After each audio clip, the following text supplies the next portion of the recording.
at me. He's not going to tell me I should have known better. He's not going to wag his finger in my face. He's going to embrace me, and he's going to love me, and he's going to invite me to put a new robe on and a new ring and new shoes. This is what the invitation is. 2 Timothy 1:7, for God gave us a spirit not of fear, but of power and love, and it says self-control, but I want to tell you, it's not self-control. It's control by the Spirit of love. You can't do it on your own, because if you could have done it on your own, fear would have produced it in your heart, and it didn't produce it in your heart, but the Spirit which loves on us enough, it causes us to be self-disciplined. Titus says that, the grace spirit of all men, that we would deny ungodliness. John 15:15. I no longer call you servants, because the servant does not know his master's business. Come on. We act like that, right? If I don't, then he's going to beat me. If I don't, then he's going to not let me sit at the table. If I don't, then I'm not going to eat tonight. Then if I'm not, he's not going to bless me. But he says right now, I no longer call you servants, because the servant does not know his master's business. Instead, I've called you friends. I've called you friends. And is your friendships healthier because there's a little bit of fear introduced into it? Please tell me it is. I don't want to be friends with you. I'm sorry. I call you friends. Why? For everything that I've learned from my Father, I've made known to you.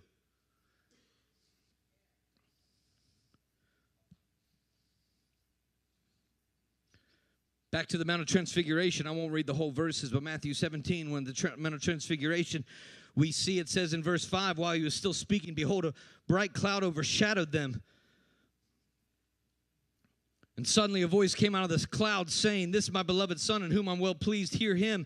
And when the disciples heard it, they fell on their faces and were greatly afraid. Good, they should be. And yet my Bible says Jesus came and touched them and said, arise, don't be afraid. First and the last, and the living one.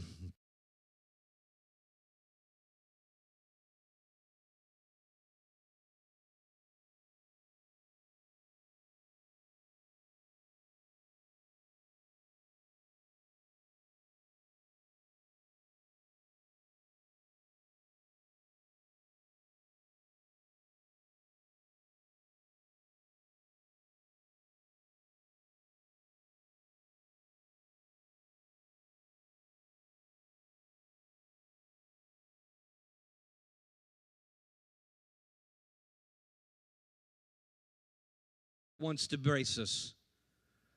I felt that this morning, that many of us have a relationship with God, but we keep him at an arm's length, because we really don't know what he's really like.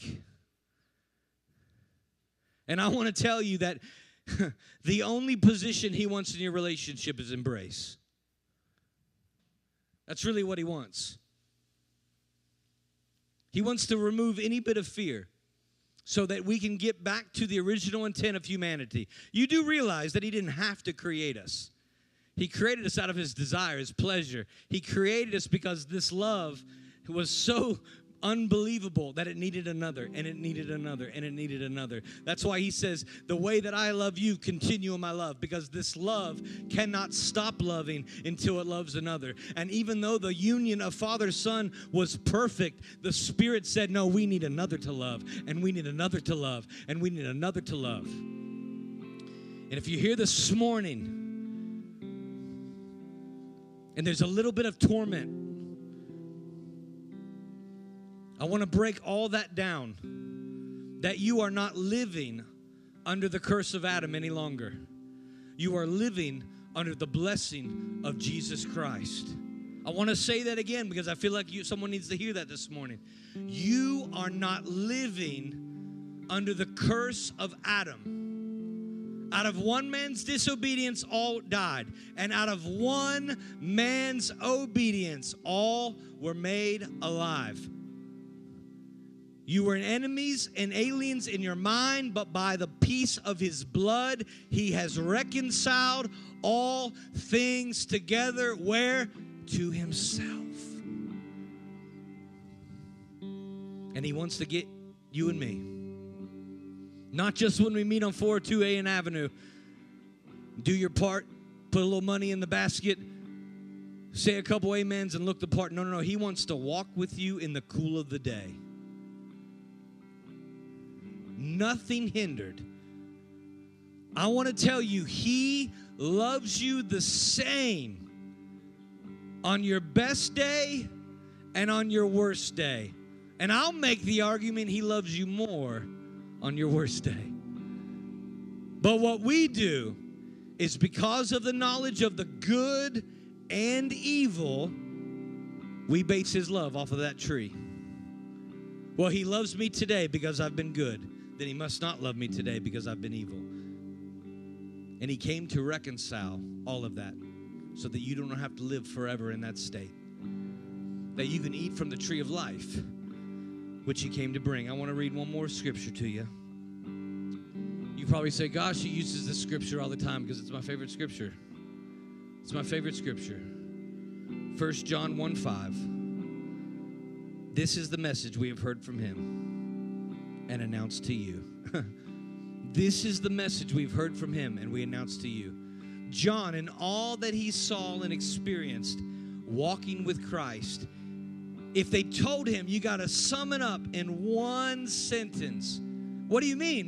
The last verse of John says there's not enough paper in the world to write all that he did, all the miracles that he performed. There's not enough. Yeah, I know, but we really need one sentence.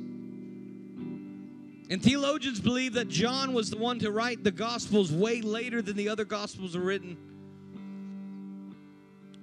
But if it was to be summed up in one message, one sentence, this is the message we have heard from him. This came out of Jesus' mouth. This is what we heard from him, and this is what we announce to you, that God is light, and in him there is no darkness at all. There's no dark side. There's no shadow of turning. He's constant. He stays the same. The Passion writes it like this. This is the life-giving message we have heard him share, and it's still ringing in our ears. And I pray this morning that you leave this place with this declaration of love and not fear stays ringing in your ears until it produces life. Because this is the life-giving message. I'm telling you, I hate it